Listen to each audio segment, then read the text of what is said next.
السلام علیکم ورحمۃ اللہ وبرکاتہ۔ مبسملا ومحمدلا ومصلیا ومسلما، اما بعد، قال اللہ تبارک وتعالی فی کتابہ المجید والفرقان الحمید، اعوذ باللہ من الشیطان الرجیم، بسم اللہ الرحمن الرحیم۔ یا ایہا الذین آمنوا لا تقدموا بین یدی اللہ ورسولہ واتقوا اللہ ان اللہ سمیع علیم۔ یا ایہا الذین آمنوا لا ترفعوا اصواتکم فوق صوت النبی ولا تجہروا له بالقول کجہر بعضکم لبعض ان تحبط اعمالکم وانتم لا تشعرون۔ ان الذین یغضون اصواتهم عند رسول اللہ اولئک الذین امتحن اللہ قلوبهم للتقوى لهم مغفرۃ واجر عظیم۔ ان الذین ینادونک من وراء الحجرات اکثرهم لا یعقلون ولو انہم صبروا حتی تخرج الیہم لکان خیرا لهم واللہ غفور الرحیم۔ صدق اللہ العظیم۔ میرے معزز دوستو، قرآن کریم میں اللہ رب العزت نے آپ کی اور میری ہدایت کا سامان ذکر فرمایا ہے۔ قرآن کریم میں اللہ رب العزت نے آپ کی اور میری نجات کا سامان ذکر فرمایا ہے۔ میں آپ کی خدمت میں جس عنوان پر گفتگو کر رہا ہوں، میرے خیال میں لائیو چل رہا ہے، پھر انہوں کو سمجھ نہیں آ رہی ہوگی۔ یہ پوری دنیا میں براہ راست نشر ہو رہا ہے، بیک وقت اس کو دیکھنے والے لاکھوں میں ہیں۔ یہ انٹرنیٹ پہ چل رہا ہے۔ آپ کہتے ہو تو میں سریکی کر لیتا ہوں، انہیں سمجھ نہیں آئے گی۔ آپ اردو نہیں سمجھتے، بی بی سی دی خبریں سن دے ہوتے ہوئے وہ سریکی چاہتے ہیں۔ توجہ، میں آپ کی جس مسجد میں بیٹھ کر جس عنوان پر بات کر رہا ہوں، یہ عنوان ہے بہار مصطفیٰ صلی اللہ علیہ وسلم۔ رسول اللہ صلی اللہ علیہ وسلم کی بہار کیا ہے؟ آپ لوگ پڑھے لکھے لوگ ہیں، سنجیدہ طبقہ ہیں، سمجھنے والے ہیں، اور آپ بہترین انداز میں سمجھتے ہیں کہ بہار کا معنی کیا ہے۔ بہار کا معنی یہ ہے کہ جب وہ آتا ہے بہار یا آتی ہے تو جو پیچھے خزاں ہوتا ہے یا پیچھے جو چیزیں ہوتی ہیں جن سے نقصان ہوتا ہے وہ ختم ہو جاتے ہیں۔ تو حضور علیہ السلام جو بہار لائے ہیں، اس بہار کا نام اللہ کا قرآن ہے۔ ٹھیک ہے، لوگ سمجھتے ہیں ربیع الاول حضور کی بہار ہے۔ میں نے کہا ربیع الاول سال میں ایک بار آتا ہے، آپ قرآن کی بات کریں وہ پورا سال رہتا ہے، وہ پوری زندگی رہتا ہے۔ حضور کی بہار حضور کی شریعت ہے۔ حضور علیہ السلام کی بہار اللہ کا قرآن ہے۔ حضور علیہ السلام کی بہار دین اسلام ہے جو ہمیں بہار ملا ہے۔ میں آپ کی خدمت میں سورۃ حجرات کی پہلی آیتیں پڑھی ہیں۔ ان آیات میں اللہ پاک نے 3 حکم دیے ہیں، ایک تنبیہ پیش کی ہے، اور ایک خوشخبری پیش کی ہے۔ یہ 5 چیزیں ہیں جو میں آج اپنی گفتگو میں اس کو منشن کر کے حصہ بنا رہا ہوں۔ ترتیب کے اعتبار سے ابھی میرا یہ 4تھا بیان ہے، یہ آپ ذہن میں رکھنا۔ جمعے کے وقت میں نے جمعے کا خطبہ دیا ہے، جمعے کے خطبے کے بعد میرا جو گفتگو کا عنوان تھا وہ مغرب میں خاتم النبیین conference press club Dera Ismail Khan دوسرا بیان ہوا۔ قبل العشاء میرا بیان جو تیسرا تھا وہ جامعہ عیدگاہ کلام محفل حسن قرات پہ تھا، اور 4تھا بیان میرا آپ کے سامنے ابھی۔ تو ترتیب کے اعتبار سے میں 4تھا بیان کر رہا ہوں۔ اس کا مطلب یہ نہیں ہے میں ٹائم چوری کروں گا، تھوڑا کروں گا۔ ٹائم میں نے انشاءاللہ آپ کو پورا لینا ہے۔ بس میری صرف ایک عرض ہے کہ توجہ آپ مجھے پوری دیں، میری آنکھوں میں آنکھیں ڈال کر بات سنیں۔ میں نے 3 حکم، ایک تنبیہ اور ایک خوشخبری آپ کے سامنے عرض کرنی ہے۔ میں سب سے پہلے ان آیات کا ترجمہ پڑھ لیتا ہوں، ترجمے کے بعد اس کی جو بہاریں ہوں گی یعنی تفسیریں ہوں گی وہ میں آپ کی خدمت میں پیش کروں گا۔ اب ذرا توجہ رکھنا، یہ سورۃ حجرات ہے۔ اللہ رب العزت اس آیت کی شروع میں جو بات فرما رہے ہیں، یہ 5 آیتیں ہیں اور 5 باتیں ہیں۔ اے ایمان والو، اللہ کے اور اللہ کے رسول سے آگے بڑھنے کی کوشش مت کرنا، بلکہ تقوی اختیار کرنا۔ اللہ پاک تمہارے اعمال کو دیکھنے والے بھی، یاد رکھنے والے بھی ہیں اور سننے والے بھی ہیں، علم رکھنے والے ہیں۔ اے ایمان والو کبھی اپنی آوازوں کو نبی علیہ السلام کی آواز سے بلند مت کرنا، اور کبھی حضور کے سامنے یوں کڑک کے نہ بولنا، اس طرح نہ بولنا جس طرح آپس میں بولتے ہو۔ اگر تم نے یوں کر لیا تو تمہارے اعمال برباد ہو جائیں گے اور تمہیں پتہ ہی نہیں چلے گا۔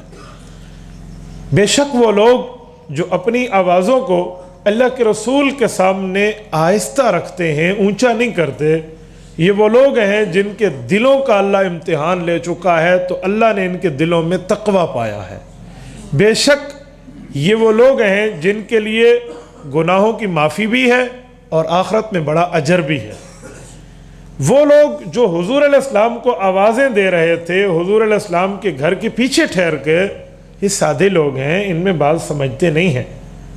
ہاں اگر یہ صبر کر لیتے اور حضور کو بلاتے نہیں، آوازیں نہ دیتے، اللہ کے رسول خود گھر سے نکل کے آتے، تو ان لوگوں کے لیے بہتر ہوتا۔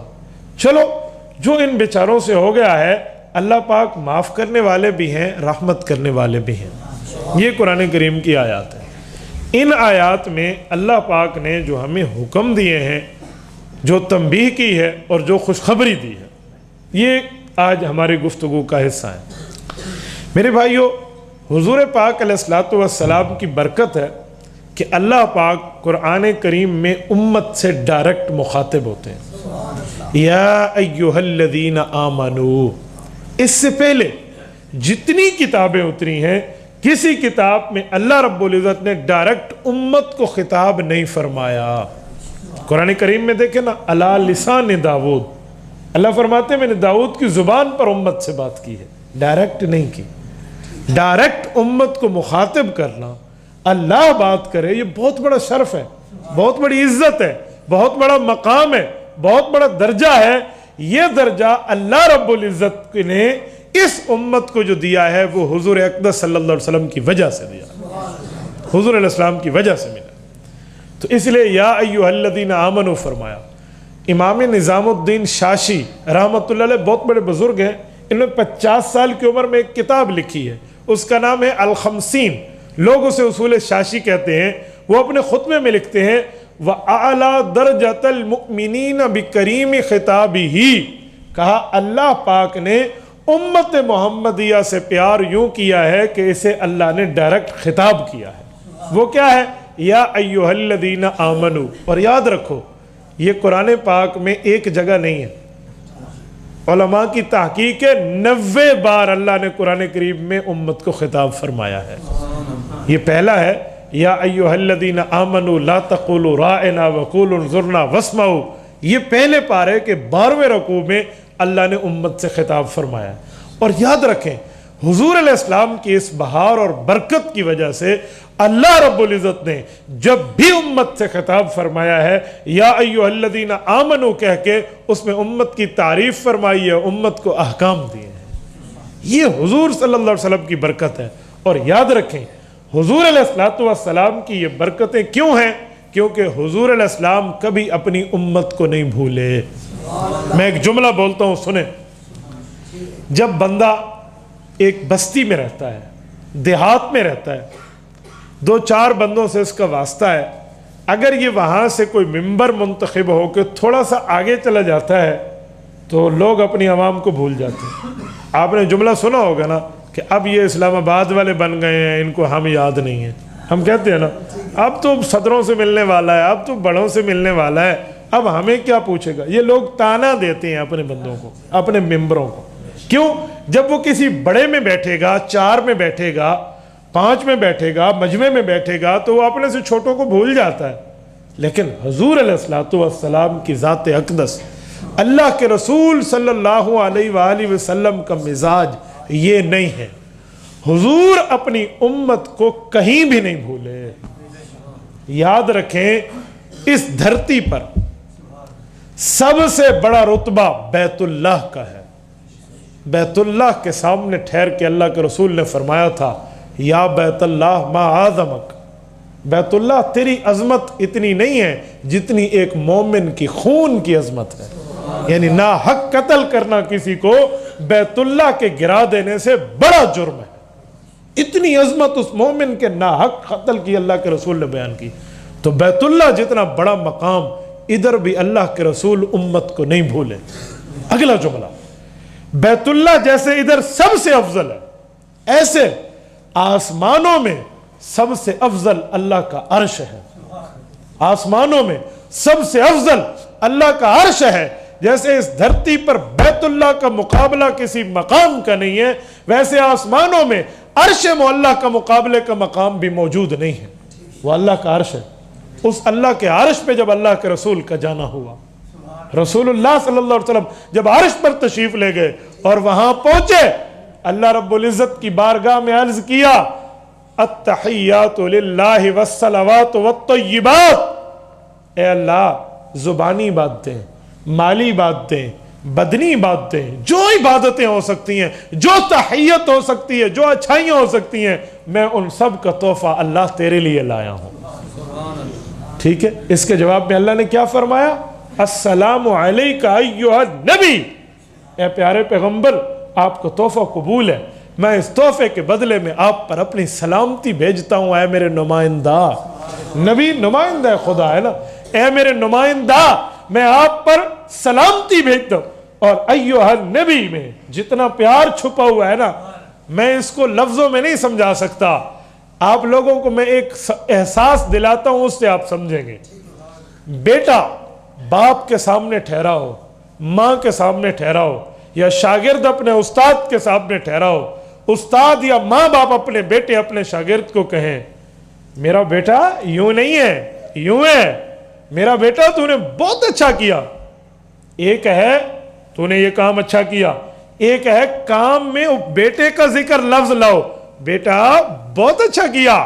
جب ماں بیٹے کو بیٹا کہہ کر بہت اچھا کہے گی، باپ بیٹے کو بیٹا کہہ کر اس کو شاباش دے گا، تو اس کا دل بڑا ہو جائے گا کہ دیکھو ابو نے میرا تذکرہ کیا، امی نے میرا ذکر کیا. استاد اپنے شاگرد کا نام لے کر کہے، بیٹا تجھے یاد ہے وہ وقت تھا جب تو مجھ سے پڑھنے آیا، تو الف نہیں پڑھ سکتا تھا، با تجھے نہیں پتا تھا، تا نہیں پتا تھا، اب تو امت کا امام بنا ہوا ہے، اب تو مسجد میں ٹھہرتا ہے امامت کی جگہ پہ، تیرے آگے تو آگے تیرے برابر بھی کوئی نہیں ہے، یہ رتبہ تجھے قرآن سے ملا ہے میرا بیٹا. جب استاد یوں کہے، شاگرد کا دل بڑا ہو جائے گا. میرا ذکر کیا ہے بلا تشبیہ و مثال، حضور علیہ السلام کائنات کی وہ ہستی ہیں، اس جیسا نہ پیدا ہوا ہے نہ پیدا ہوگا. یہ ہستی ہے، اور یہ ہستی جب عرش پر پہنچی ہے، معراج کے عرش کے سفر پر پہنچے ہیں، اس جیسا سفر کائنات میں کوئی نہیں ہے. اور یہ وہ مقام ہے آسمانوں میں، اس کے مقابلے کا کائنات میں مقام کوئی نہیں ہے، جہاں جبرائیل جیسا جلیل القدر فرشتہ بھی ٹھہر جاتا ہے کہ آگے میں نہیں جا سکتا، میرے پر جل جائے. وہ جگہ جہاں سدرۃ المنتہا کے فرشتوں کا اینڈ ہو جاتا ہے، جس جگہ پہ نہ کوئی ملک مقرب پہنچا ہے نہ نبی مرسل پہنچا ہے، اس جگہ پر اللہ کے رسول پہنچے تو بھی امت کو نہیں بھولے. اللہ کا جملہ آیا، السلام علیکہ ایھا النبی، اے میرے پیارے پیغمبر، آپ پر میں سلام بھیجتا ہوں. حضور نے عرض کیا، اللہ میرے اوپر سلام قبول. ادھر امت کا ذکر نہیں تھا، فوراً امت کو لائے، السلام علینا وعلی عباد اللہ الصالحین. اللہ میری امت پر بھی سلامتی عطا فرما. میں بات کر رہا تھا، یہاں سے اٹھنے والا آدمی اسلام آباد جا کر اپنی قوم کو بھول جاتا ہے. اس پیارے پیغمبر کی بہار اور شان پر قربان جائیے، جو زمین سے اٹھ کے آسمان کو کراس کر کے سدرۃ المنتہا سے گزر کے عرش معلیٰ پہ پہنچ کے بھی امت کو نہیں بھولا. حضور نے اپنی امت کو یہ رتبہ دیا ہے. اللہ رب العزت نے یا ایھا الذین آمنوا کہہ کر اس امت کو اعلیٰ درجے کا خطاب کیا. حضور علیہ السلام نے خود اپنی امت کو یوں پیش فرمایا، یا ایھا الذین آمنوا، ایمان والوں سے اللہ مخاطب ہوتے ہیں. اور آمنو، جو ایمان لا چکے ہو، اس سے پتہ چلتا ہے کہ ایمان اتنی بڑی دولت ہے کہ اللہ بندے سے کلام فرما رہے ہیں، اللہ خطاب فرما رہے ہیں، اللہ بات فرما رہے ہیں. ایمان وہ دولت ہے. اور خدا کی قسم، ایمان دل میں نہ ہو، ایمان نہ ہو، ساری اچھائیاں بندے میں ہوں، وہ کوئی اچھائیاں کسی کام کی نہیں ہیں. وہ اچھائیاں تب کام کی ہیں جب ایمان ہوگا. ایک بندے نے مجھے کہا اس کو آسان سمجھاؤ، میں نے کہا میں سمجھاتا ہوں. اچھائی عمل ہے، عمل کی مثال صفر کی ہے. ایمان عقیدہ ہے، اس کی مثال عدد کی ہے. جب لفظ لکھتے ہیں اس میں ایک عدد ہوتا ہے، ایک صفر ہوتی ہے. ایک کے ساتھ صفر لگاؤ تو 10، دو کے ساتھ صفر لگاؤ تو 20، تین کے ساتھ صفر لگاؤ تو 30. صفر عقیدہ عدد ہے. جب عقیدہ ہوگا پھر صفر کی ویلیو ہوتی ہے. ایک ہے نا، ساتھ صفر لگاؤ 10، دو لگاؤ 100، تین لگاؤ 1000، چار لگاؤ 10,000، 5 لگاؤ لاکھ. صفریں لگاتے جاؤ تو اس عدد کی ویلیو بڑھتی جائے گی. اور اگر عدد ہٹا لو، 100 صفریں بھی لگا لو تو کوئی ویلیو نہیں ہے. ایمان کے ساتھ جتنے عمل بڑھاتے چلے جاؤ رتبہ بڑھتا چلا جاتا ہے. ایمان نہ ہو تو وہی صفریں ہی رہ کرتی. یا ایھا الذین آمنو، اللہ کے رسول صلی اللہ علیہ وآلہ وسلم نے ایمان والے تیار کیے تو اللہ نے ان کو خطاب فرمایا. صحابہ کرام اصل اس کے مخاطب ہیں، اصل خطاب صحابہ کو ہے. کیوں؟ بوڑھ کے دوستو ایمان سے بتاؤ، جب یہ جملہ اتر رہا تھا یا ایھا الذین آمنو، جب یہ جملہ اتر رہا تھا وہ آمنو کون تھے اس وقت؟ حضور کے صحابت. اس لیے صحابہ کو درمیان سے نہیں نکال سکتے ہم. امام ذہبی فرماتے ہیں ہی المقنطرہ التی تصل الامت الی النبوہ، یہ وہ پل ہیں جو امت کو نبوت سے ملاتے ہیں. ابھی ہمارے صلاح خان صحابہ کا پڑھ رہے تھے نا، میں نے قرآن پاک رکھ دیا، میں سننا چاہ رہا تھا وہ نظم، بس انہوں نے پڑھی نہیں، ان کی مرضی. ورنہ اللہ کی قسم یہ وہ طبقہ ہے صحابہ کا، اگر اس کو شریعت میں درمیان سے نکال دیا جائے تو مصطفیٰ کا دین امت تک نہیں پہنچ سکتا. اور یہ میں نہیں کہتا، خود حضور فرماتے ہیں، اللہ کے رسول فرماتے ہیں کہ اگر ان صحابہ کو درمیان سے ہٹا دیا جائے، شریعت میں درمیان میں ختم کر دیا جائے تو کیا حیثیت رہتی ہے؟ آؤ بدر کے میدان میں آپ کو لے کر چلتا ہوں. اسلام کی پہلی مسلح جنگ ہے میدان بدر. اللہ آپ کو لے جائے وہاں بدر، آپ جا کر زیارت کریں، اللہ آپ کی برکت سے ہمیں بھی لے جائے. مدینہ منورہ میں صابر کے سفر کے راستے پہ آپ جائیں تو 140 سے لے کر 160 کلومیٹر کے لگ بھگ کا سفر ہے.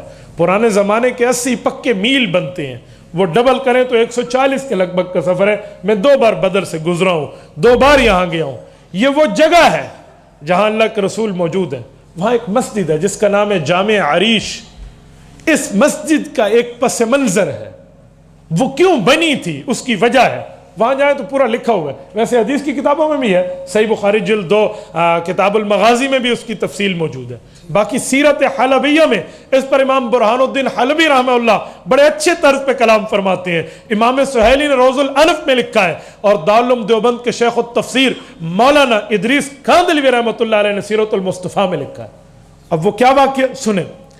فرماتے ہیں اللہ کے رسول صلی اللہ علیہ وسلم کے پاس 313 صحابہ ہیں، 70 کے پاس اونٹ ہیں اور کل 2 گھوڑے ہیں، 9 تلواریں ہیں. اب کیا ہوگا؟ 1000 کا لشکر ہے، شراب کباب سے لیس ہے، ہر تلوار نیزہ تیر پتہ نہیں کیا کیا سامان موجود ہے.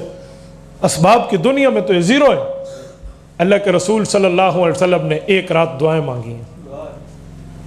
ان کا جو ایریا ہے کافروں کا وہ مٹی والا ہے، بالکل چھٹیل میدان ہے، گھوڑا اس پر بہترین چلتا ہے.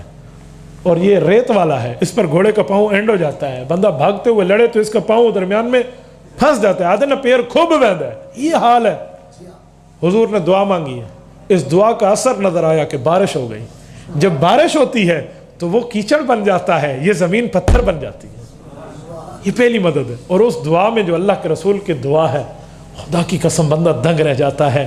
حضور علیہ الصلوۃ والسلام کی جو اوپر والی چادر ہے یوں پہنی ہوئی تھی اور یوں دعا مانگنا شروع کیا. صحابہ کہتے ہیں پہلے ہاتھ یوں تھے، پھر یوں بڑھتے گئے دعا میں، پھر یوں ہاتھ بڑھتے گئے حتی رأینا بیاض ابطی، یہاں تک کہ حضور کی اس جگہ کی سفیدی ہم نے دیکھ لی. چادر گر گئی. چبوترے کے نیچے بیٹھ کے حضور دعا فرما رہے ہیں اور دعا کرتے جا رہے ہیں اور روتے جا رہے ہیں. اللہ یہ میں اپنی کمائی تیرے سامنے لایا ہوں، یہ اپنی محنت تیرے سامنے لایا ہوں. مولا یہ اپنی محنت آپ کے سامنے لایا، یہ کم وہ کہاں. حضور دعا کر رہے ہیں. کسی کو جرت نہ ہوتی تھی کہ آگے جائے. اور رسول اللہ سے عرض کرے کہ یا رسول اللہ بس کر دیں، وہ ایک ہی بنا تھا اس موقع کے لیے، وہ ایک ہی بنا ہے جسے ابو بکر صدیق کہتے ہیں رضی اللہ عنہ۔ سیدنا ابو بکر گئے پیچھے اللہ کے رسول کے عرض کیا کہ یا رسول اللہ اب بس کر دیں، بہت ہو گئی، آپ نے بہت مانگ لیا، بہت ہو گئی، اب آسمان والے کی رحمتیں دیکھیں۔ اس وقت جو حضور جملہ ارشاد فرما رہے تھے، جو میں کہنا چاہ رہا تھا اس موقع پہ، وہ جملہ کیا تھا؟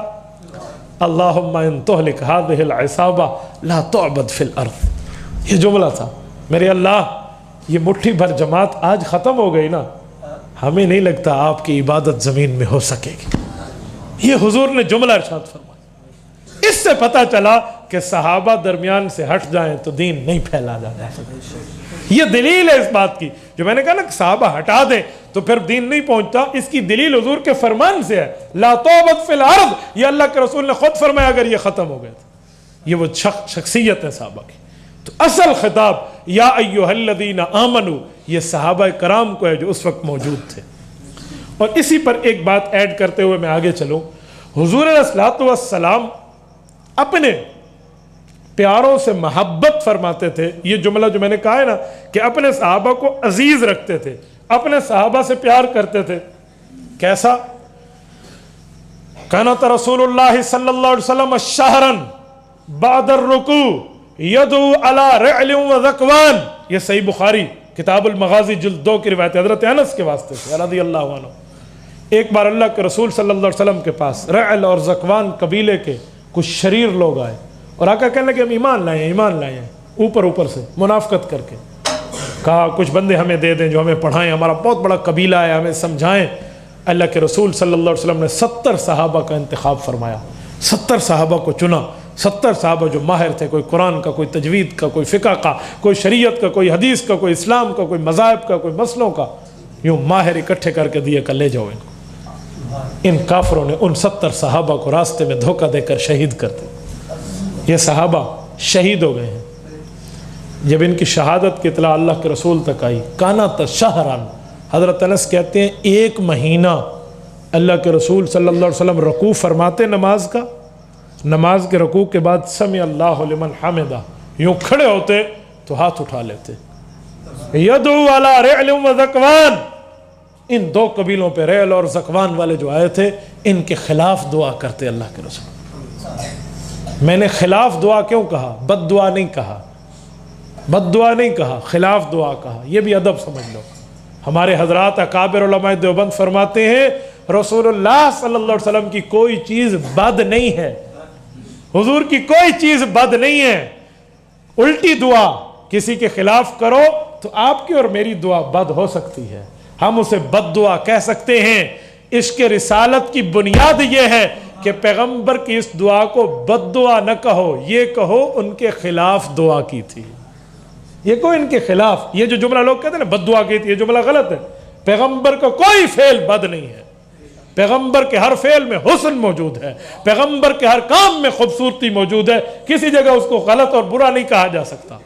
تو اللہ کے رسول نے 1 مہینہ ان کے خلاف دعا کی، ان کے الٹ دعا کی، ان کی مخالفت میں 1 مہینہ۔ یہ کوئی موقع ایسا نہیں ہے سوائے اس موقع کے جو اللہ کے رسول اتنا مانگتے رہے ہوں۔ کیوں؟ صحابہ کرام سے اتنا پیار تھا۔ یا ایھا الذین آمنوا، اے ایمان والو، اب پہلا حکم لا تقدموا بین یدی اللہ ورسولہ۔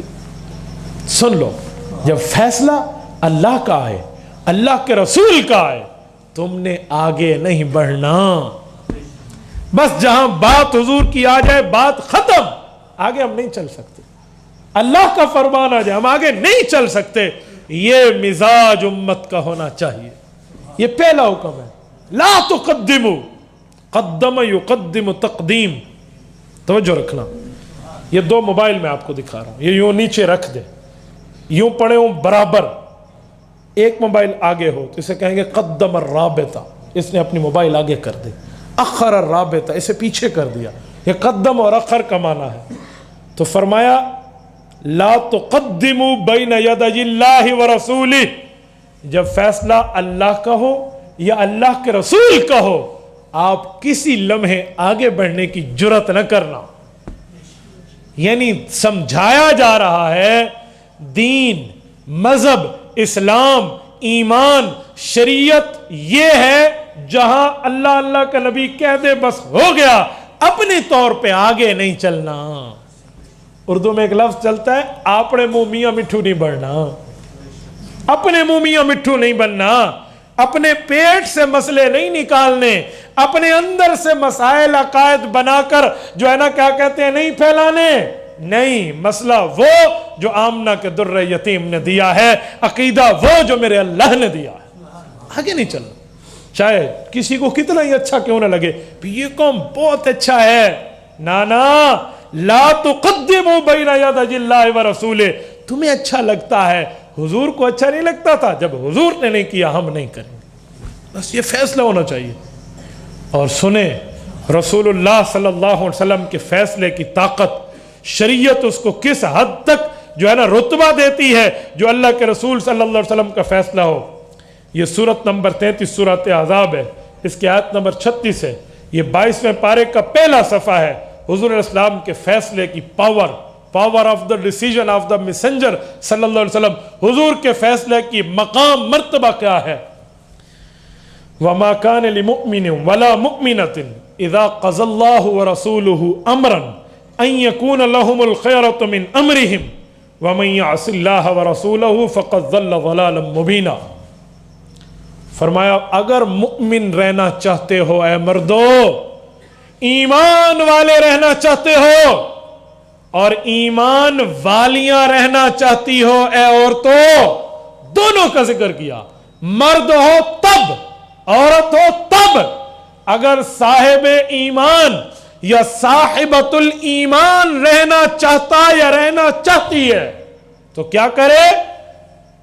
اذا قضى اللہ ورسولہ امرا، اللہ کا رسول فیصلہ کر دے، ان یکون لہم الخیرۃ من امرہم، پھر اپنے لیے گنجائش مت تلاش کرنا، تھوڑا جنا صاحب تھی گیا ہوئے تھا، نہیں صاحب ایویں اسی پہ نہ، پھر یہ کام نہیں ہے۔ فیصلہ اللہ کا یا فیصلہ اللہ کے رسول کا آ جائے۔ اچھا اگر کوئی گنجائش نکالتا پھرے کہ میرے لیے حضور کے فیصلے کے بعد بھی گنجائش ہے تو کیا ہوگا؟ فرمایا وَمَن يَعْصِ اللَّهَ وَرَسُولَهُ، اللہ کے رسول کے فیصلے کے بعد اپنے لیے گنجائش سے پیدا کرنا، یہ نافرمان کے بندے بن جاؤ گے، نافرمان بندے بن جاؤ گے، نافرمانی کے زمرے میں آ جاؤ گے، اور جو نافرمانی کے زمرے میں آ گیا فقد ضل ضلالا مبینا، وہ شیطان کی طرح گمراہ ہو جائے گا۔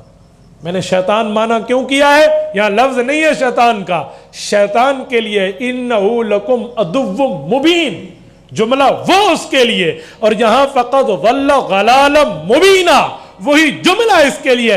جیسے شیطان کھلا دشمن ہے، ویسے یہ منکر نبی یا منکر حکم خدا بھی شیطان کی طرح کھلا گمراہ ہو جائے گا۔ پیغمبر کا فیصلہ اس حد تک ہے۔ اور سنیں میں ایک فیصلہ مزید لا تقدمو کی تفسیر میں پیش کرتا ہوں، یہ سورۃ النساء آیت نمبر 65 ہے، سورۃ النساء آیت نمبر 65۔ اللہ رب العزت نے اس آیت میں جو نقشہ کھینچا ہے، اگر آپ اس کو سمجھ لیں تو خدا کی قسم مسئلہ حل ہوتا نظر آتا ہے۔ جی آیت نمبر 65 ہے، شکر ہے میری یاد دہانی صحیح سی۔ فَلَا وَرَبِّكَ لَا يُؤْمِنُونَ حَتَّى يُحَكِّمُوكَ فِي مَا شَجَرَ بَيْنَهُمْ ثُمَّ لَا يَجِدُوا فِي أَنفُسِهِمْ حَرَجًا مِمَّا قَضَيْتَ وَيُسَلِّمُوا تَسْلِيمًا۔ اس میں ایک پس منظر ہے، ایک واقعہ۔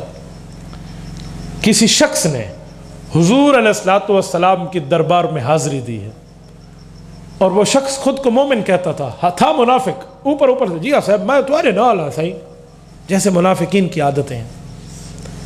اس کے ساتھ ایک یہودی ہے، مسلمان نہیں ہے، غیر مسلم ہے، یہودی اور اس بندے میں لڑائی ہے، یہ زمین کی منڈھیر میری ہے یہ تیری ہے، منڈھیر کہتے ہیں بننے کو، آدھے ڈاڑھے آدھے ڈنگے بننے ہوتے، تو وہ اس طرح کرنا چاہ رہا تھا۔ حضور علیہ السلام کے پاس آ گئے۔ اب یہودی کی جرات دیکھیں، اس نے کہا میں تیرے نبی کا فیصلہ مانتا ہوں، جاؤ اس سے فیصلہ کرا۔ سچا تھا یہودی اس کام میں، مذہب میں جھوٹا تھا نا، اس بات میں سچا تھا، منڈیر اس کی تھی۔ انہوں نے کہا چلو حضور کے پاس چلے جاتے ہیں، جو اللہ کے رسول فیصلہ فرما دے مجھے قبول ہوگا، چلو۔ یہ دونوں آ گئے، آقا انعامدار صلی اللہ علیہ وآلہ وسلم نے بات سنی اور حضور نتیجے تک پہنچ گئے کہ یہودی کا مذہب اگرچہ جھوٹا ہے لیکن بات میں سچ ہے، اپنے دعوے میں ہے یہودی لیکن سچ بول رہا ہے۔ حضور علیہ السلام نے یہودی کے حق میں فیصلہ کر دیا۔ اگر یہ مومن ہوتا تو مان لیتا نا، مومن ہوتا تو ایمان لے آتا، بس ٹھیک ہے حضور نے کہہ دیا کہہ دیا۔ میں دوسرے لفظوں میں کہتا ہوں حضور دا آرڈر تے لوہے دا گارڈر، گال مک گئی نا، آگے کیا چلنا ہے، بات پوری تھی۔ لیکن یہ منافقت، یہ اس شخص نے دل ہی دل میں سوچا کہ کون ایسا بندہ ہے جو اسلام میں سخت ہو اور یہودیوں کے بڑا خلاف ہو، تو اس کے دل میں حضرت عمر حضور علیہ السلام کے صحابی ہیں، یہودیوں کے بڑے خلاف ہیں، ان کے پاس ذرا جاؤں نا۔ ایک آتا تو تھوڑا بیا بھائی جاتے پہنچ دیا جا۔ حضرت عمر کے دربار میں پہنچ گئے۔ حضرت عمر رضی اللہ عنہ نے ساری بات سنی تو بڑے غور سے سن رہے تھے کہ فیصلہ کیا کروں۔ اسی اثناء میں یہودی کے منہ سے ایک لفظ نکلا۔ یہودی نے کہا حضرت لمبی گال لسن دا فائدہ، بات یہ ہے آپ کے آنے سے پہلے ہم آپ کے نبی کے پاس بھی گئے تھے اور تم نے چوک کے دیکھا، اچھا ان سے بھی بات فیصلہ کرایا؟ انہوں نے کہا جی ہاں ہم نے کرایا ہے، اور حضور علیہ السلام نے مجھ یہودی کے حق میں فیصلہ کیا ہے کہ تیرا فیصلہ، تیری بات ٹھیک ہے۔ حضرت عمر نے اس دوسرے شخص سے کہا جو خود کو مسلمان کہتا تھا، سچ گئے ہوئے؟ جی اجا صاحب گئے سے، پھر میرے پاس آپ کیوں آئے؟ اب وہ کہنے لگا گئے تو تھے آپ کے پاس اس لیے آئے ہیں کہ لیکن یہ یہودی میں مسلمان، لیکن چونکہ چنانچہ گویا کہ گنجائشیں نکالنے لگا، اے یہودی ہے تو سے میں مسلمان ہے تو میں۔ حضرت عمر نے جب دیکھا کہ اس بندے کو حضور پاک کا فیصلہ قبول نہیں ہے، اللہ کے رسول صلی اللہ علیہ وسلم کا مدبر وقت صحابی ہے جس کی زبان پہ اللہ کا قرآن بولتا ہے، حضرت عمر نے فرمایا اچھا پھر میں فیصلہ کر لوں؟ جی ایسے بس تو سا کرو چاہ۔ حضرت عمر فرمایا اچھا آپ ٹھہرے میں ذرا گھر سے ہو کر آتا ہوں۔ وہ سمجھا وضو کرن گئے۔ حضرت عمر گھر گئے اور وہ تلوار جو جنگ میں استعمال کرتے تھے وہ اتاری، نیام کو ایک طرف رکھا، نیام ادن تلوار دے ڈھکنے کو ڈٹون چڑھا ہو جانا بھائی اسے نیام کہتے ہیں، تو نیام کو ایک طرف رکھا اور تلوار کو ہاتھ میں لیا، باہر آئے اور یہ جو لیکن چونکہ چنانچہ کر کے حضور کا فیصلے کا انکار کر کے گنجائشیں پیدا کر رہا تھا اپنے لیے، نہیں صاحب ایسے ہے، حضرت عمر نے تلوار دے ماری، اس کا دھڑ ادھر اور سر ادھر،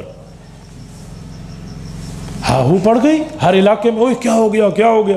قتل چھپتا تو نہیں ہے نا، قتل تو قتل ہوتا ہے، تو اس کی فیملی تک بات پہنچ گئی۔ یہودی کو کہا بھائی فیصلہ ہو گیا ہون تو وائیں، وہ آدھن نہ ساپ رہے تھے نہ بجے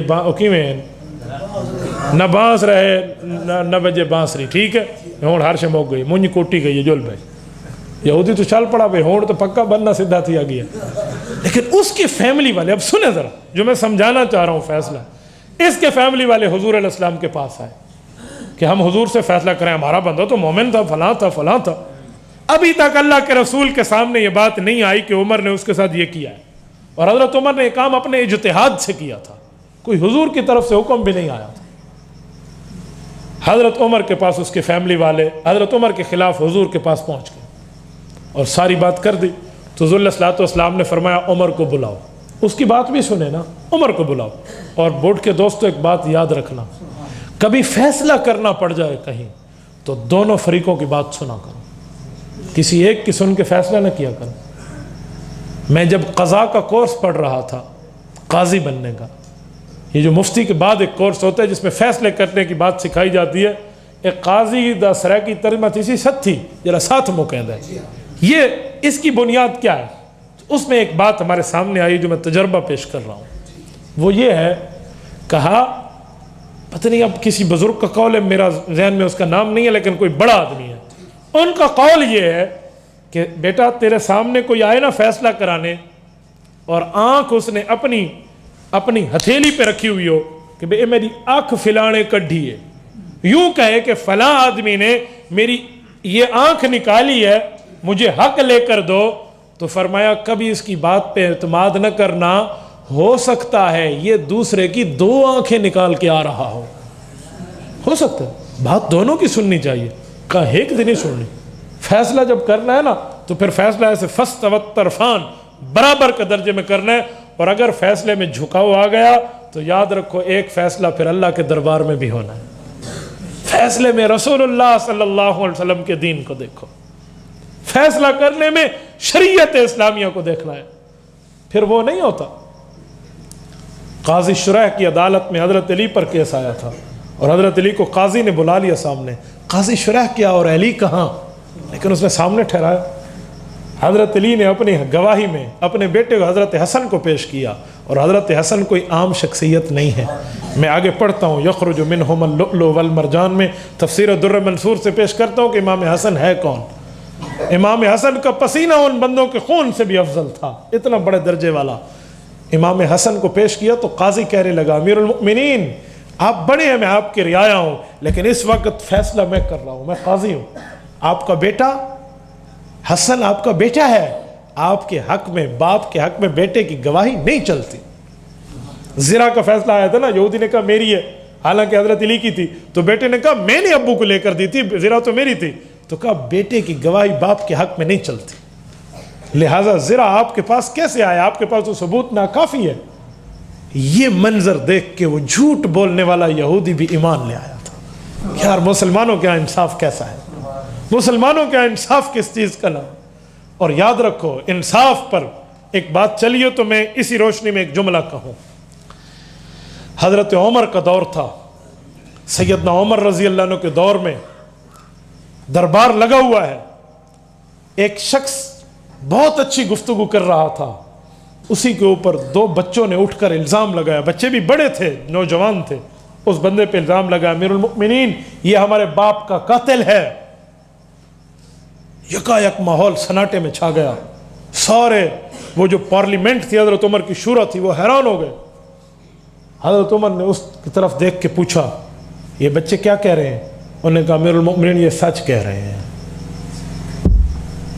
سچ کہہ رہے ہیں، میں ان کے باپ کا قاتل ہوں. یاد رکھیں جب اقرار آ جائے پھر گواہوں کی ضرورت نہیں پڑتی. جب اقرار آ جائے، ہدایہ میں اقرار حجت ملزمہ ہے، اقرار کے بعد گواہ نہیں چاہیے. جلے بندہ منی کھڑو تو گواہ دی کری لوڑ ہے. اور ان بچوں نے کہا امیر المؤمنین ہمیں قصاص میں اس کا قتل چاہیے، ہمارے باپ کا قاتل ہے. اب دربار میں موجود ہیں، حضرت عمر کے دربار میں بندہ مان گیا ہے، اب کیا کیا جائے؟ حضرت عمر نے فرمایا کہ اب تو عمر کا انصاف چلے گا، اب تو مان گئے. وہ کھڑا ہوا، اس نے کہا امیر المؤمنین میں آپ کے دربار میں ایک مسئلہ لے کر آیا تھا، مجھے تو نہیں پتا کہ یہ واقعہ ہو جائے گا. میں اپنے بچوں کو اپنی بیوی کو جنگل میں تنہا چھوڑ کے آیا ہوں، شاید میرے علاوہ ان کا وہاں کوئی نہیں تھا، اللہ کے سہارے پہ چھوڑ کے آیا ہوں. میں آپ کا فیصلہ مانتا ہوں، آپ مجھے قصاص میں قتل کر دینا، لیکن مجھے ان تک جانے دیں. ایک بار میں اپنے بچوں کا آخری دفعہ منہ دیکھ کر آؤں، ایک دفعہ میں اپنی بیوی کو دلاسا دے کر آؤں کہ اب تیرا سرتاج دنیا میں نہیں رہے گا. اپنی بیٹی کے سر پہ ہاتھ رکھ کے آؤں کہ اب تیرا سہارا، تیرا باپ اس دنیا میں نہیں رہنا. میں انہیں کچھ وصیتیں کر کے آؤں، کچھ باتیں کر کے آؤں. حضرت عمر نے کہا ٹھیک ہے، لیکن تیری ضمانت کون دے گا کہ تو کون ہے؟ ہم تمہیں جانتے تو نہیں ہیں ڈائریکٹ. خدا کی قسم اٹھ کے دوستو پورے مجمع میں اس کی ضمانت اور جاننے والا کوئی نہیں تھا. اس نے ایک بار یوں دیکھا اور یوں دیکھا، کوئی نہیں ہے. حضرت عمر نے 3 بار اعلان کیا ہے کوئی جو اس کی ضمانت دے؟ کوئی جانتا تو ضمانت دیتا. ایک صحابی ہیں تیسری اعلان پہ وہ کھڑے ہوئے جن کا نام ہے جندب بن جنادہ. دنیا انہیں ابو ذر غفاری رضی اللہ عنہ کے نام سے جانتی ہے. ابو ذر غفاری کا اصل نام جندب ہے، ان کے والد کا نام جنادہ ہے. یہ کھڑے ہوئے، انہوں نے کہا امیر المؤمنین میں ضمانت دیتا ہوں، یہ 3 دن آپ سے مہلت مانگ رہے سے مہلت دے دیں، یہ آئے گا، اس کا ضامن میں ہوں. حضرت عمر نے پوچھا آپ اسے جانتے ہیں؟ کہا امیر المؤمنین آپ نے ضمانت مانگی تھی، چھوڑیں جاننے نہ جاننے کو میرا اللہ ہے، میں ضمانت دیتا ہوں، آپ اسے چھوڑیں. وہ بچے بھی دیکھ رہے ہیں جو مدعی ہیں. حضرت عمر کے اس دربار میں حضرت ابو ذر غفاری کی ضمانت پہ اسے جانے دیا. جب وہ نظروں سے اوجھل ہو گیا تو لوگوں نے حضرت ابو ذر غفاری کو دیکھ کے کہا کیا مصیبت اپنے گلے میں ڈال لی، کیا مصیبت اپنے گلے میں پہنا دی ہے؟ آپ جانتے ہو؟ کہا جی نہیں جانتا. کہ کیوں ضمانت دی ہے انجان آدمی کی؟ جانتے بھی نہیں، وہ غائب ہو جائے کیا کرو گے؟ حضرت عمر رضی اللہ عنہ نے آنسو پوچھتے ہوئے ابو ذر غفاری کو کہا ابو ذر تو مجھ سے پہلے ایمان لایا تھا، آپ مجھ سے پہلے حضور کے صحابی بنے تھے، لیکن ابو ذر آپ ضمانت دے بیٹھے ہو کہیں ایسا نہ ہو کہ مجھے آپ کی جدائی کا غم سہنا پڑے. اب تو عمر کا انصاف ہوگا نا, کہیں معاملہ آپ پہ نہ جائے. حضرت عمر نے کہا, حضرت ابو ذر غفاری نے کہا مجھے اللہ پہ توکل ہے. اب 3 دن کا ٹائم پورے ہونے میں ایک ایک بندہ 1-1 منٹ گن رہا ہے. اب عصر کا وقت ہے, تیسرا دن شروع ہے, اور مدینہ کی سرحد پہ بیٹھ کے لوگ اس طرف دیکھ رہے ہیں جس طرف سے وہ گیا تھا. اب سورج اپنی تیزی سے جا رہا ہے, غروب ہونے کے قریب ہے, اور وہ بندہ نہیں پہنچا. اور سارے ابو ذر غفاری کے چہرے کو یوں دیکھ رہے ہیں جیسے اس کا آخری عالم ہو. اور ابو ذر غفاری رضی اللہ عنہ اس موقع پر بالکل سلامت بیٹھے ہیں, مطمئن بیٹھے ہیں, حشاش بشاش بیٹھے ہیں. سیدنا عمر جیسا مدبر وقت آدمی آنکھوں میں آنسو لیے بیٹھا ہے. باقیوں کا منظر بڑا عجیب ہے. اب سورج غروب ہونے کے لگ بھگ تھا کہ دور سے دھول اٹھی. اس زمانے میں دھول اٹھنے کا معنی ہوتا ہے کوئی سواری آ رہی ہے. یکایک ایک گھڑ سوار پہنچا. جب غبار چھٹ گیا تو پتہ چلا یہ وہی آدمی ہے جو 3 دن پہلے ضمانت مانگ کر گیا تھا, یہ وہی قاتل ہے. وہ پہنچا, سانس لوگوں کی ٹھنڈی ہو گئی. اب بندہ تو آ گیا, اور اس بندے سے حضرت عمر رضی اللہ عنہ نے پوچھا, اے بندے تو آ گیا ہے؟ کیسے آ گیا؟ تو گم ہو جاتا تو ہم تیرا کیا نقصان کر لیتے, تو کہیں بھاگ جاتا ہم تجھے کہاں پکڑ سکتے, لیکن تو آ گیا ہے. وجہ انہوں نے کہا جی پہلے اس بندے سے پوچھے اس نے میری ضمانت کس بنیاد پر اٹھائی تھی.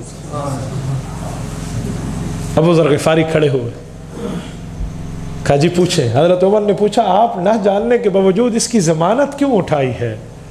حضرت ابو ذر غفاری نے کہا, امیر المؤمنین یہ شہر میرے پیارے پیغمبر حضرت محمد مصطفیٰ صلی اللہ علیہ وسلم کا ہے. اس شہر میں ہم اپنی بلبوتے پہ نہیں آئے, اپنی ذمہ داری پہ نہیں آئے, اپنی بنیاد پہ نہیں آئے. حضور پاک کی محبت ہمیں یہاں کھینچ کے لائی ہے. اگر میں اس کی ضمانت نہ دیتا تو شاید کوئی کہہ سکتا تھا اوے حضور پاک کا شہر اتنا بانجھ ہو گیا ہے کہ کوئی اللہ کے لیے ضمانت بھی نہیں دیتا. میرے نبی کے شہر کی عزت و عظمت پہ حرف آتا. میں نے اللہ پہ توکل کر کے ضمانت دی ہے کہ کوئی یہ نہ کہہ دے کہ اب دنیا میں ضمانت اللہ کے لیے ختم ہو گئی ہے.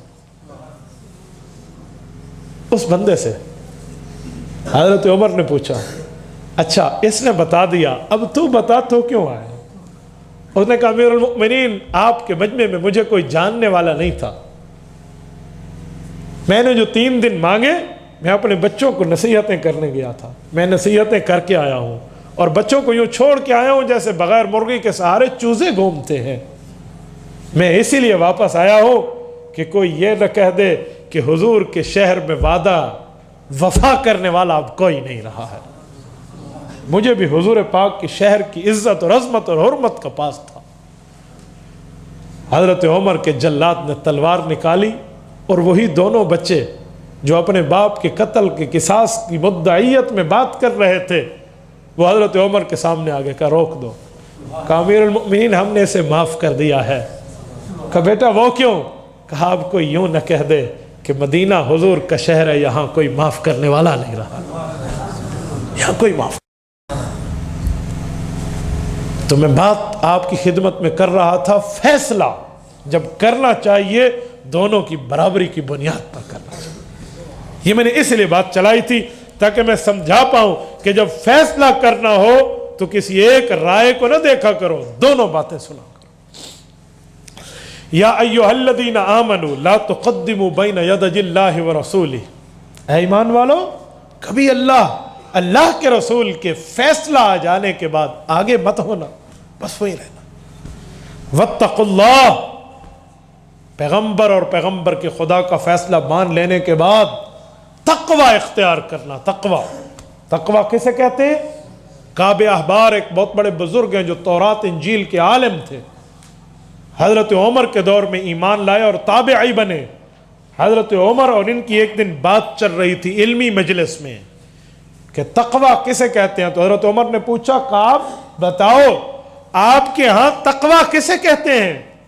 آپ تو بڑی بڑی کتابوں کے عالم ہو, آپ کو بڑی دسترس ہے. اور نے عرض کیا امیر المؤمنین اما سلکت طریق ذا شوق, آپ کبھی کانٹے دار جھاڑی, کانٹے دار وادی, جہاں کانٹے ہوں کانٹے, اس جگہ سے کبھی گزرے ہیں؟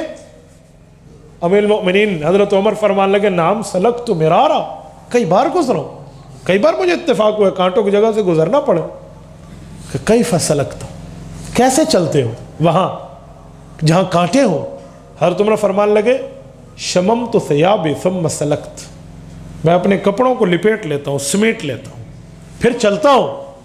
نے کہا فذالک التقوی یا امیر المؤمنین, تقوی بھی اسے کہتے ہیں کہ دنیا میں چلو گناہوں کی جگہ پہ ایسے گزر جاؤ جیسے کانٹے سے خود کو بچا لیتے ہو, اسے تقوی کہتے ہیں. گناہوں سے بچا لو. اور ایک جملہ مزید کہتا ہوں, سنو, اگر گناہوں میں زندگی الجھ جائے تو پھر کیا کرنا ہے؟ پھر بھی اسی میں جواب موجود ہے, فذالک التقوی, اگر میرا کپڑا کانٹے سے الجھ جائے تو کیا کرتا ہوں؟ طریقے سے چھڑوا لیتا ہوں. گناہوں میں زندگی الجھ جائے تو توبہ سے معاف کرا لے بندہ, اور پھر چل پڑے. اور یاد رکھیں توبہ کا دروازہ ہمیشہ کے لیے کھلا ہے. اللہ رب العزت نے حضور پاک کی زبان سے جو حدیث قدسی ارشاد فرمائی ہے, اس کا جملہ یہ ہے, یبن آدم لو بلغت ذنوبک عنان السماء ثم استغفرتنی غفرت لک ولا ابالی. اللہ نے ارشاد فرمایا اے آدم کے بیٹے, تجھے سے غلطیاں ہو گئیں, گناہ ہو گئے, خطائیں ہو گئیں, نافرمانیاں ہو گئیں, اور وہ آسمان کے کناروں کو چھو رہی اتنی ہو گئیں, تو پھر بھی نہ ڈرنا, امید رکھنا, توبہ کا دروازہ کھلا ہے. ثم استغفرتنی, ایک دن تو بیٹھا ہو اور تیرے دل میں خیال آئے اللہ غلطیاں ہو گئیں, اللہ گناہ ہو گئے, اللہ معاف کر دے, نہیں کرنا تھا میں کر بیٹھا. ندامت تو اختیار کر لے, اس پر پریشانی تو اختیار کر لے, دو آنسوؤں کے قطرے تو بہا لے. غفرت لک ولا ابالی, میں تجھے معاف کر لوں گا, مجھے کوئی پرواہ نہیں. توبہ کا دروازہ تو جو کھلا ہے. واتقوا اللہ, کہ یوں گناہوں سے بچ کے زندگی گزارو. ان اللہ سمیع علیم. کیوں؟ اللہ پاک وہ نہیں ہے جو غافل ہے, اللہ سمیع ہے. ایک سامع ہوتا ہے, ایک سمیع ہوتا ہے. علیم ایک عالم ہوتا ہے, ایک علیم ہوتا ہے. آپ کبھی رمضان المبارک میں تراویحوں کی صف میں ٹھہرے تو امام اگر غلطی کر لے, امام سے غلطی ہو جائے, قرآن کریم پڑھنے میں کہیں غلطی لگ جائے, تو پیچھے ایک بندہ ٹھہراتے ہیں, وہ بھی حافظ ہوتا ہے, جس کا نام ہے سامع. سامع سننے والا. آپ مجھے بتائیں باقی سننے والے نہیں ہوتے؟ باقی تو ہوتے ہیں, لیکن اسے سامع کیوں کہتے ہیں؟ اس کی ایک ڈیوٹی مزید ہے کہ یہ غلطی پکڑ کے بتائے گا. غلطی لگ جانا برا نہیں ہے, غلطی چلنے دینا برا ہے. یہ غلطی چلنے نہیں دے گا, یہ سامع ہے. لیکن سامع کبھی سنتا ہے, کبھی نہیں سنتا. لیکن سمیع وہ ہے جو ہر وقت, ہر آن, ہر کسی کی سنتا ہے. اس لیے اللہ صرف سامع نہیں ہے, اللہ سمیع ہے, ہر وقت سنتا ہے. اللہ عالم نہیں ہے, صرف علیم ہے, ہر وقت جانتا ہے. اس پر میں ایک بات کروں پھر میں دوسرے حکم پہ آتا ہوں. اللہ ہر وقت ہر کسی کی ہر موقع پر کیسے سنتے ہیں؟ سنیں, دلیل سنیں. سیدنا موسیٰ علیہ السلام کا دور اقدس چل رہا ہے. حضرت موسیٰ کو حکم ہوا اے پیارے پیغمبر ذرا آئیے اس پہاڑ پہ, اپنے عصا مبارک کے ہاتھ کو اٹھائیے اور عصا اس پہاڑ پہ ماریے. مارا گیا, پتھر ٹوٹ کے نکلا. فرمایا اس پتھر پہ ماریے, پتھر دو ٹکڑے ہوا تو اندر میں ایک کیڑا موجود تھا جس کے ساتھ اس کا کھانے والا رزق بھی موجود تھا. پہاڑ, پہاڑ کے بعد پتھر, پتھر کے اندر کیسے رزق جا رہا ہے. اور وقت کا نبی تمام مخلوقات کی زبانیں سمجھتا ہے. یہ نبی کی شان ہے. ہمارے حضور علیہ الصلوۃ والسلام کی شان ان سب سے اعلیٰ ہے. ایک اونٹ آ رہا تھا, مالک کھینچ کے لا رہا ہے. اللہ کے رسول قریب آئے تو اونٹ نے اپنی گردن حضور کے ادھر رکھ دی. چند باتیں منہ سے بڑبڑائی ہیں اور گردن پیچھے کی تو حضور نے مالک کو دیکھ کے کہا کھلاتے کم ہو اور اس سے کام زیادہ لیتے ہو. اس بندے نے کہا یا رسول اللہ آج کے بعد اس پر بوجھ نہیں لا دوں گا، آج کے بعد کھلاؤں گا، بوجھ نہیں لا دوں گا۔ فتح الباری کا مقدمہ ہے ہدی الساری، حضرت حسان ابن ثابت فرماتے ہیں ساعت الشجر نطق الحجر شق القمر لاشارتہ، حضور کی شان یہ ہے ساعت الشجر، درخت حضور کے لیے دوڑ کے آ جاتے تھے۔ ایک موقع پہ اللہ کے رسول کو رفع حاجت کرنا تھا تو کوئی آڑ نہیں تھی، ادھر درخت کو دیکھا تو دوڑتا آیا، ادھر دیکھا تو دوڑتا آیا، سامنے دیکھا تو دوڑتے آئے، اور وہ آڑ بن گئی کہ اب رفع حاجت فرما لیں۔ ساعت الشجر نطق الحجر کا حضور کے لیے پتھر بولے ہیں۔ ابو جہل ہاتھ میں پتھر چھپا کے آیا تھا نا، بتاؤ کیا ہے؟ اللہ کے رسول نے جملہ گویا یوں ارشاد فرمایا ہوگا کہ ابو جہل میں کہہ دوں تیرے ہاتھ میں کیا ہے، یہ کوئی کمال ہے؟ یہ کوئی کمال ہے؟ کمال تو یہ ہے تیرے ہاتھ کے پتھر بولیں گے میں کون ہوں۔ وہ بول پڑے تھے لا اشہد ان لا الہ الا اللہ، نطق الحجر کا حضور کے لیے پتھر بولے۔ اور اگلا جملہ شق القمر لاشارتہ، یوں انگلی اٹھی تھی اور چاند دو ٹکڑے ہو چکا تھا، یوں انگلی اٹھی تھی، یہ شان ہے۔ تو حضرت موسیٰ بھی وقت کے نبی ہیں، اس کیڑے کو یوں کان سے لگایا جو اپنی ٹمٹماتی ہوئے منہ سے کچھ کہہ رہا ہے۔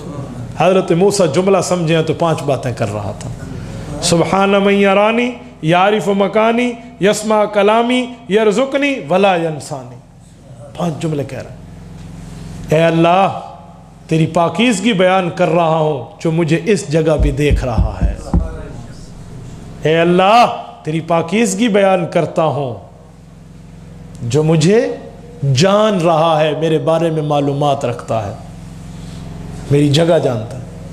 اے اللہ تیری پاکیزگی بیان کرتا ہوں تو میری دعاؤں کو ادھر سے بھی سن لیتا ہے، اے اللہ تیری پاکیزگی بیان کرتا ہوں تو مجھے ادھر بھی رزق دیتا ہے۔ اور 5ویں بات، اے اللہ تیری پاکیزگی بیان کر رہا ہوں تو مجھے ادھر بھی بھولتا نہیں ہے، ولا ینسانی۔ تو ان اللہ سمیع، اللہ یوں سننے والے ہیں، علیم یوں جاننے والے ہیں۔ اس کے لیے عربی کتابوں میں علماء ایک مثال دیتے ہیں، وہ مثال کیا ہے؟ فرمایا کالی راتوں، کالا پہاڑوں، کالی چیونٹی پپیلی، کالی چیونٹی کالے پہاڑ پر، کالے پتھر پر، کالی رات میں چل رہی ہو، آپ اور میں تو نہیں دیکھ سکتے نا، لیکن اللہ کیا ہے؟ ہوا یرا نملۃ السوداء علی الصخرۃ السماء فی اللیلۃ الظلماء، اندھیری رات کالی چونٹی کالے پہاڑ پہ بھی اللہ دیکھتے ہیں اور اس کی بات کو سمجھتے ہیں۔ یہ پہلا حکم تھا کہ نبی اور خدا کے فیصلے سے آگے مت چلو۔ دوسرا حکم یا ایھا الذین آمنوا، پھر وہی جملہ ارشاد فرمایا، حضور پاک کی امت کو وہی خطاب دیا، وہی پیار دیا ہے، وہی اکرام اور عطا کی انتہا کی ہے، اور خطاب کر کے فرمایا لا ترفعوا اصواتکم فوق صوت النبی، رسول اللہ گفتگو فرما رہے ہوں، اللہ کے رسول کا خطاب عالی شان جاری ہو، اللہ کے رسول بات فرما رہے ہوں، یا گپ شپ ہو یا کچھ بھی ہو، اللہ کے رسول کی باتیں ارشاد ہو رہی ہوں، اپنی زبانوں کو لگام دے کر بیٹھنا، کہیں ایسا نہ ہو کہ تمہاری آوازیں نبی کی آواز سے بھی اوپر چلی جائے۔ سیدنا ثابت رضی اللہ عنہ جہیر الصوت تھے۔ جہیر الصوت کا کیا معنی ہے؟ اونچی آواز ان کی بائی برتھ تھی، یعنی پیدائشی تھی، اونچی بولتے۔ بعض بندوں کی آواز بڑی گرجدار ہوتی ہے، جب یہ آیت اتری نا تو اپنی زبان کو پکڑا اور گھر بیٹھ گئے۔ صحابہ نے پوچھا ثابت نہیں آ رہا، 2-3 دن ہو گئے، جب پتہ کیا تو کہا یار میں آج کے بعد نہیں آؤں گا، میری تو قسمت ہی گئی، میری تو قسمت ہی گئی، میں تو بہت اونچا ہوں اور میں حضور کے سامنے کبھی بے ادبی سے تو اونچا نہیں بولا، میری تو خلقت ایسی ہے، میری تو فطرت ہے، نیچر ہے، میں کیا کروں، میں نہیں آ سکتا۔ اللہ کے رسول کو اطلاع ہوئی، حضور نے فرمایا تیرا میں ذمہ دار ہوں، تو بولا کر، تو آ جا۔ ثابت کو بلا لی۔ تو لا ترفعوا اصواتکم فوق صوت النبی، حضور پاک کی زبان آواز پہ آوازیں اونچی نہیں کرنا، ایک بات۔ دوسری اوے لالا عورتیں ہمیں اوے اوے سنگتی اوے سنگتی، یہ جو بولتے ہیں ہم اس طرح بولنا۔ ولا تجہروا لہ بالقول، حضور کے ساتھ یوں بات بھی نہیں کرنا، یوں نہ بولنا۔ کجہر بعضکم لبعض، جیسے ایک دوسرے کو ہم کہتے ہیں یار آپس جنگال سنتے نا، یوں نہیں کہنا اللہ کے رسول، یوں بات نہیں کرنا۔ اس طرح بات پیغمبر سے گھل میل کے نہیں کرنی۔ اچھا، یہ تیسرا حکم ہے۔ ان دو احکام میں یہ جو دوسرا اور تیسرا ہے، کوئی بات پنہاں ہے، چھپی ہوئی ہے۔ وہ کیا ہے؟ پتہ چلا ایمان لانے کے بعد، پیغمبر کی موجودگی میں، ایمان کے بعد سب سے بڑی نیکی نماز نہیں ہے۔ موجودگی ہے پیغمبر میں، غیبت پیغمبر کی بات نہیں کر رہا، جب پیغمبر نہ ہو تو پھر تو ایمان کے بعد نماز ہے۔ پیغمبر کی موجودگی میں، ایمان لانے کے بعد، کلمہ پڑھ لینے کے بعد سب سے بڑی نیکی پیغمبر کا ادب اور احترام ہے۔ اللہ نے ادھر نماز روزے کی تو بات ہی نہیں کی نا، ایمان کے بعد ڈائریکٹ بات فرمائی۔ ایمان ہے پھر ڈائریکٹ بات فرمائی، ایمان لانے کے بعد۔ اور یاد رکھیں یہ ادب ہے، یہ بہت بڑی نیکی ہے، بہت بڑی تنبیہ ہے، بہت بڑا نوٹ ہے جسے ہم سمجھنا چاہتے ہیں۔ اور ایک جملہ میں مزید کہوں، میں سمجھتا ہوں نمازیں، زکاتیں، روزہ، حج، یہ ساری بالکل عبادت ہے، کرنی چاہیے، جو چھوڑتا ہے برا ہے، لیکن حضور علیہ الصلوۃ والسلام پر کلمہ پڑھ لینے کے بعد سب سے بڑی نیکی پیغمبر کی موجودگی میں نماز نہیں ہے۔ سب سے بڑی نیکی وہ کیا ہے؟ آؤ میں آپ سے پوچھتا ہوں، ابو بکر صدیق رضی اللہ تعالی عنہ امت میں سب سے بڑے ہیں حضور کے بعد، یا ان کے بعد بھی کوئی بڑا ہے؟ ان سے بات کوئی ہے؟ ان کے اوپر امت میں ہے کوئی؟ نہیں ہے تو بتائے۔ جب کوئی نہیں ہے، وجہ اس نے کون سی نیکی کی تھی؟ کون سی نیکی کی ہے سب سے آگے بڑھ گئے؟ صحابہ میں ایک صحابی حضرت سلمان فارسی، ان کے لیے 2 روایتیں لکھی ہوئی ہیں، میں کو ڈھڈو نہ پی آدھا، یا درخشندہ واقعات میں بھی اس کا حوالہ موجود ہے۔ 2 روایتیں ہیں کہ ان کی عمر یا 300 سال ہے یا 250 سال ہے، اتنی بڑی نمازیں والی عمر ہے ان کی۔ سلمان فارسی کو تو نمازوں کی بنیاد پر رتبہ ملتا تو ان کو ملتا، ابو بکر کو کیوں ملا ہے؟ اور ابو بکر نے آپ کو پتہ ہے کتنی نمازیں پڑھی ہیں؟ حضور علیہ الصلوۃ والسلام پہ نماز کب فرض ہوئی ہے؟ جب حضور کی عمر کتنی تھی؟ 50 سال۔ یاد رکھیں 40 سال میں اعلان نبوت ہوا، سن 10 ہجری میں معراج ہوا ہے، تو 50 سال 50 سال حضور پاک کی عمر تھی جب نمازیں فرض ہوئی 5۔ ٹھیک ہے، ابو بکر صدیق کی کتنی عمر تھی اس وقت جب نمازیں فرض ہوئی؟ 47.5 سال۔ حضور سے 2.5 سال فرق ہے نا، 47.5 سال۔ تو ابو بکر نے 27.5 سال کی عمر میں 47.5 سال کی عمر میں ابو بکر نے نمازیں پڑھنا شروع کی۔ اور ابو بکر کب دنیا سے گئے؟ 63 سال میں۔ کتنا عرصہ بنا؟ 15 سال، 15.5 سال، 16 سال چلا ہو، آج میں 16 تاریخ ہے، ٹھیک ہے، تو 16 سال، تو اس نے تو 16 سال نماز پڑھی ہے۔ ذرا تھوڑا آگے چلیں، روزے کب فرض ہوئے؟ سن 2 ہجری میں۔ اور ابو بکر صدیق فوت کب ہوئے؟ سن 13 ہجری میں، تو کل 9 سال روزے رکھیں۔ ابو بکر نے ایمان لانے کے بعد کل 2 حج کیے ہیں حضور کے ساتھ، حضور کی زندگی میں۔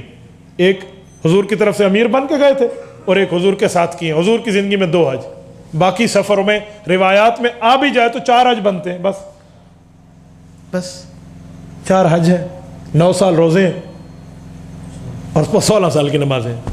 یہ ابو بکر امت کا امام کیوں بنا ہے؟ اس کی وجہ یاد رکھیں، اس کی وجہوں میں ایک وجہ تو یہ ہے کہ ابو بکر کلمہ پڑھنے کا رواج ڈالنے والا ہے امت میں، کہ اس نے جب کلمہ پڑھا تھا تو کوئی نہیں پڑھ رہا تھا، پہلے بنیاد بنائے۔ اگر صحابہ دین کی بنیاد ہے تو ابو بکر صدیق سنگ بنیاد ہے۔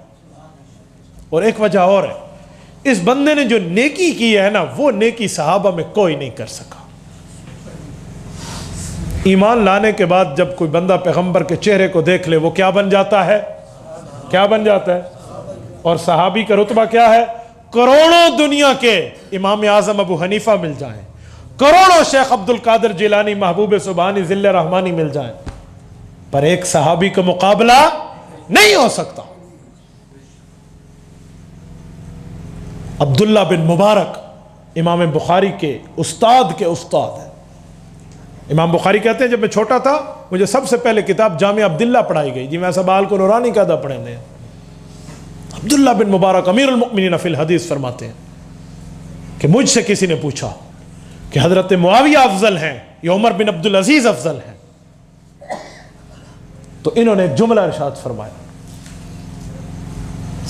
ان الغبار الذي فی انف فرس معاویہ ما غاز رسول اللہ صلی اللہ علیہ وسلم خیر من عمر ابن عبد العزیز. کہا جب معاویہ صحابی ہے، عمر بن عبد العزیز صحابی نہیں ہے. معاویہ رسول اللہ کے ساتھ جس گھوڑے پہ بیٹھے، گھوڑے پہ بیٹھ کے جہاد کیا اور گھوڑے کے پاؤں کی خاک اڑی، غبار بنی اور غبار گھوڑے کے ناک میں گئی، وہ غبار جو حضرت رسول اللہ کے دور پہ معاویہ کے گھوڑے میں ملی وہ بھی عمر بن عبد العزیز سے افضل ہے. تو حضور کے چہرے کا دیدار اتنی بڑی نیکی ہے. تو ابو بکر نے صحابہ کے ساتھ مل کے حضور کے چہرے کے دیدار تو کیے تھے، لیکن کچھ لمحات ایسے آئے جہاں دیدار کرنے والا اور کوئی نہیں تھا. وہ 3 دن غار کے ہیں. غار ثور میں ابو بکر نے گود میں حضور کو سلا کر یوں زیارت کی ہے جیسے آپ اور ہم رحل میں قرآن کھول کے پڑھتے ہیں. اس جگہ کوئی اور نہیں تھا اس نیکی میں شریک، ابو بکر نے یوں زیارت کی ہے. اس نیکی کی بدولت ابو بکر وہاں پہنچا ہے جہاں کوئی نہیں پہنچا. یہ میں نہیں کہتا، کنز الاموال کی روایت موجود ہے. سیدہ رضی اللہ عنہا اما جان عائشہ صدیقہ رات کو سوئی ہوئی ہیں، آسمان کے تارے یوں گننا شروع کیے. رسول اللہ صلی اللہ علیہ وسلم چارپائی پہ ہیں، عائشہ کیا گن رہی ہو؟ کہ یا رسول اللہ ستاروں کو دیکھ کے سوچ رہی ہو کہ کوئی ایسا خوش قسمت ہوگا جس کی نیکیاں اس ستاروں جیسی ہوں. ابو بکر حضور علیہ السلام نے فرمایا جی ہاں ہے. کون؟ تو حضور نے فرمایا وہ عمر ہے، عمر فاروق. حضرت عائشہ نے کہا ماشاءاللہ. ابو بکر صدیق کا نام نہ دیا، حضور نے عمر کا نام دیا. حضرت عائشہ کے چہرے کو پھر پڑھا، کہا عائشہ تیرے چہرے پہ وہ خوشی نہیں ہے جو ہونی چاہیے تھی. خوش ہو کے سبحان اللہ ماشاءاللہ تو کہہ دیا پر وہ خوشی نہیں ہے. کہ یا رسول اللہ اس کی وجہ ہے آپ سمجھتے ہیں، میں نے تو سمجھا آپ میرے ابی جی کا نام لیں گے، ابا جی کا نام لیں گے ابو بکر کا. آپ نے حضرت عمر کا فرمایا. آگے جملہ سنے. حضور علیہ السلام نے فرمایا جو تیرے باپ نے وہ رات میں غار ثور کی رات میں جو نیکیاں کی تھی نا وہ عمر کی ساری زندگی کی نیکیوں سے افضل ہیں. حضرت عمر ایک بار ابو بکر کے پاس آئے تھے، کہا اے ابو بکر صدیق ایک سودا کر لیتے ہیں، ڈیل ویلڈ ہے، ایک ڈیل کر لیتے ہیں، ایک سودا کر لیتے ہیں، ایک معاہدہ. کہا کیا؟ کہا میری پوری زندگی کی نیکیاں لے لو اور غار کے 3 راتوں والی 1 رات کی نیکیاں دے دو. اتنا بڑا رتبہ ہے ابو بکر کا، اس نے چہرے کا زیارت کیا ہے. تو پیغمبر علیہ الصلوۃ والسلام کے چہرے کی زیارت یہ ایمان کے بعد سب سے بڑا درجوں میں ایک درجہ ہے. اور اسی طرح پیغمبر کی ذات کا ادب ایمان لانے کے بعد سب سے بڑا مقام اور درجہ ہے. اسی لیے ایمان کا لفظ بول کے فرمایا لا ترفعوا اصواتکم فوق صوت النبی یا ایھا الذین آمنوا کے بعد لا تقدموا بین یدی اللہ فرمایا، تاکہ پتہ چلا پیغمبر علیہ السلام پر کلمہ پڑھ لینے کے بعد اس کا ادب کرنا بہت بڑا درجہ. یہ ایمان کے بعد. ایک جملہ ہمارے فارسی حضرات بولتے ہیں، با خدا دیوانہ باش. اللہ کے ساتھ دیوانے ہو کر بات کرو نہیں مسئلہ، با خدا دیوانہ باش، با محمد ہوشیار. حضور علیہ السلام کے ساتھ ہوشیاری میں بات کرنی. ایک جملہ بھی اللہ کے رسول کی ذات کے خلاف نہیں نکلنا چاہیے. قاضی ابو یوسف رحمۃ اللہ علیہ، امام قاضی ابو یوسف رحمۃ اللہ علیہ، جن کا نام ہے یعقوب بن ابراہیم، المتوفى 179 ہجری رحمۃ اللہ تعالی علیہ. یہ امام اعظم ابو حنیفہ رحمۃ اللہ علیہ کے مایہ ناز شاگرد ہیں اور پوری دنیا میں سب سے پہلے اسلام کے قاضی القضات ہیں. سنو یہ کون ہے؟ میں اس کا واقعہ جب پڑھتا ہوں میری رونگٹے کھڑے ہو جاتے ہیں. امام قاضی ابو یوسف رحمۃ اللہ علیہ بچے تھے، ابراہیم والد تھا، یعقوب ان کا نام تھا. باپ کا سایہ سر سے اٹھ گیا. ماں نے اپنے بیٹے کو کہیں کمانے کے لیے سوچا کہاں بھیجوں. اس زمانے کا ایک دکان تھی جسے آج کے زبان میں ہم ہوٹل کہہ لیں، چائے کا ہوٹل. چائے تو نہیں تھی، بس اس طرح کا کوئی ہوٹل جو خدمت والا کھانے پلانے کا، پرانے زمانے کو جو فاسٹ فوڈ کا تھا. وہاں جا کر ماں نے بٹھا دیا. گویا دودھ کا ہوگا،